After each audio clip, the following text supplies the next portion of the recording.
तयार करायचं हे आपल्या सभागृहाची ताकद असते. मी विरोधी पक्षनेता झाल्यानंतर पहिल्यांदा माझे कोणती पत्र व्यवहार असं आयुक्तांना पत्र देण्याचा, तर संपूर्ण ही घटना घडू नये या पुढच्या कालखंडामध्ये म्हणून सर्व शाळा कॉलेजच्या ठिकाणचे CCTV चालू आहेत का, तर बरेच 80% CC कॅमेरे बंद आहेत. तुम्ही या निमित्ताने एक मी मागणी करतो, आमच्या मुली, ज्याला मुलगी असते त्याला मुलीबद्दल जास्त व्यक्त सांगायची काही गरज नसते. मी एक मुलीचा बाप आहे, मला कल्पना आहे, आणि त्याचं संगोपन लहान वयात कसं करायचं असतं त्याच्यात पण मी करून दाखवलेलं. त्या वेदना, त्या जाणीवा त्या असाव्या लागतात अंतर्मनामध्ये, त्याच्या संवेदना जागृत असाव्या लागतात. मी मागणी करतो की आपली स्पेशल हेल्पलाईन चालू करावी, की त्या हेल्पलाईनवर एक स्पेशल त्याचा टास्कच करावा वेगळा, आणि प्रत्येक महिला असेल, भगिनी असेल, मुलगी असेल, तिने डायरेक्ट हेल्पलाईनला तिथं आपलं व्यक्त व्हायचं आणि प्रत्येकाचा तो नंबर प्रसारित करा.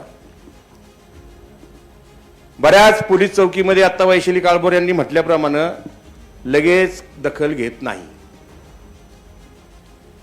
कारण काय, त्याचं आरामशीर कोण येतंय का, कशा पद्धतीने भविष्य नोंद कशी करायची, त्याचं नियोजन कसं करायचं त्याच्यासाठी वेळ घेतात. अजिबात असता का म्हणे, तुम्ही पहिली CPची मीटिंग लावा. कॉलेज ह्या ठिकाणी मी असं म्हणत नाही कोणत्या विद्यार्थ्यांनी छेडछाड केली त्याला आई वडिलांसमोर, मुख्याध्यापकांसमोर लगेच त्याच्यावर कारवाई करा, गुन्हा करू नको, त्यांचा पण करिअर बिघडायला नको. तर त्यांना त्या आईबापासमोर आणून एकदाच त्याची समज द्यावी, ही घटना घडू नये म्हणून आपण नियमावली तयार करावी महापौर साहेब. आता आपण ही विषय चालू राहिलं, घटना घडली, ते वेदना असतील ना त्या आईला आणि त्या वडिलांना, आता सुलभा म्हटल्याप्रमाणे काय त्या वेदना असतील ते परमेश्वरच जाणो. ज्या घरामध्ये घटना घडती त्या घटनाच्या वेदना किती, म्हणजे ते त्यांचं असं आयुष्य असेल की आता हे सुद्धा आयुष्य आपलं संपावी की काय, ह्या भावनेपर्यंत ते येत असतात. आणि म्हणून महापौर साहेब, तुम्ही केवळ आपण महानगरपालिकेच्या सीमित असलेल्या कामाच्या निमित्तानं चर्चा करायची सभागृह बस, आपल्या देखील संवेदना बोचट होऊ नका देऊ. महानगरपालिका ही शहराची महानगरपालिका आहे. मला असं वाटतं की त्या निमित्ताने मी मागील देखील महिला सदस्यांना मी मागणी केली होती की तुम्ही महानगरपालिकेतल्या जेवढ्या शाळा आहेत, महिलांसमोर एक मुलगी जेवढी व्यक्त होईल तेवढी नगरसेवकांसमोर होणार नाही. तर तुम्ही प्रत्येक शाळा एक महिलांनी 50% महिला आहेत, तुम्ही तुमच्या समोर इतकं विदारक चित्र समोर येईल. तुम्ही सगळ्या शाळांची इंडिव्हिज्युअल जाऊन मुलींची तपासणी करा, त्यांना विश्वासात घेऊन त्यांच्याशी संवाद साधा आणि त्यांना गुड टच बॅड टचच्या संदर्भात मी मोहीम राबवली होती शहरात. मी माझ्या वतीनं वैयक्तिकरित्या गुड टच बॅड टचची जी यंत्रणा आहे ती राबवा. पण त्याही पलीकडे जाऊन तुम्हाला जो आनंद मिळेल ना, ते नगरसेवक म्हणून काम केलं जातं त्यापेक्षा हा आनंद 1000 पटीने मोठा आहे. आणि म्हणून सर्व महिला सदस्यांना देखील तुम्ही प्रत्येक शाळेत जाऊन, आज काही शाळा अशा आहेत नेमकं नातं कोणतं आहे त्याचं देखील त्या शिक्षकांच्या निमित्तानं त्यांच्या देखील काउन्सिलिंग करणं गरजेचं आहे. मी आपल्या माध्यमातून आपण आयुक्तांना आदेश द्यावेत की जेवढ्या शाळा आहेत महानगरपालिकेच्या, त्यांना शिकावं कसं, वागावं कसं, बोलावं कसं, याची एक टीम असते. पर्सनॅलिटी डेव्हलपमेंटच्या दृष्टिकोनातून वाटलं तर त्यांना माणसं मिळत नसेल तर मी देतो. आपुलकीचं नातं निर्माण करण्यासाठी योग्य वयात योग्य संस्कार असावे लागतात. डायरेक्ट 10वीत गेल्यानंतर सचिन तेंडुलकर होत नाही. सचिन तेंडुलकर होण्याची प्रक्रिया वयाच्या 3ऱ्या वर्षापासून चालू होते. आणि म्हणून महापौर साहेब, ह्या घटनाच घडू नये.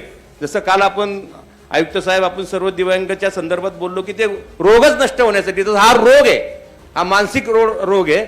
आणि बऱ्याच वेळा ह्या ठिकाणी काय असतं माहिती का, डॉक्टरला रोज ऑपरेशन असल्यामुळं एखाद्या लागलेल्या रुग्णाचं जास्त कौतुक नसतो, तो हसत बघतो. पण ज्याला वेदना होतात आणि जे वेदना त्याच्या नजीकचे लोक असतात त्याला वेदना होताना त्याला रडू कोसळतं. तसं पोलिसांच्या देखील काही पोलिसांच्या संवेदना बोथट झालेल्या आहेत, त्यांना काही फरक पडत नाही.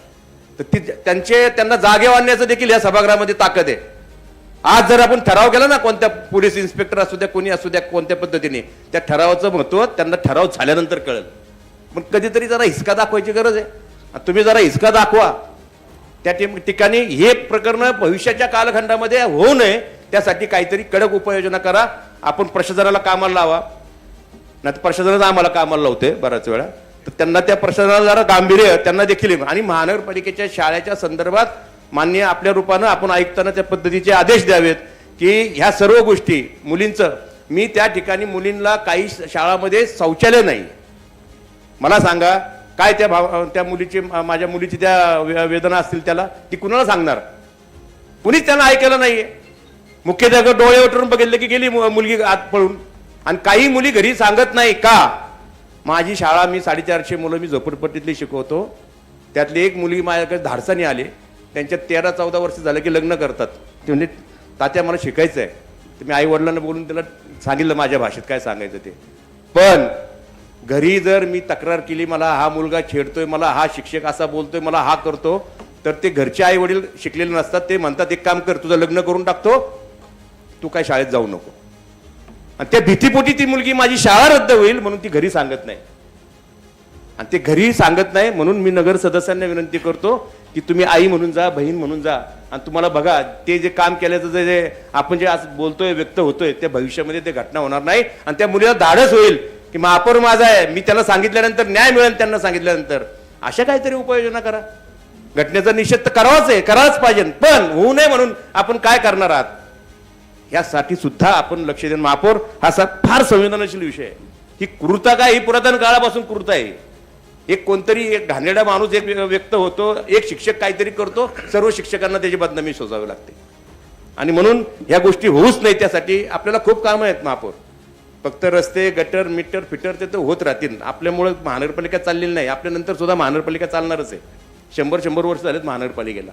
पण ह्या ज्या संवेदनाहीन मानवतेला काळीमा फासणाऱ्या ज्या घटना घडतायत त्याला कुठंतरी आपण बांध घालण्याचं काम आपण जर केलं तर भविष्यामध्ये या घटना कमी होतील.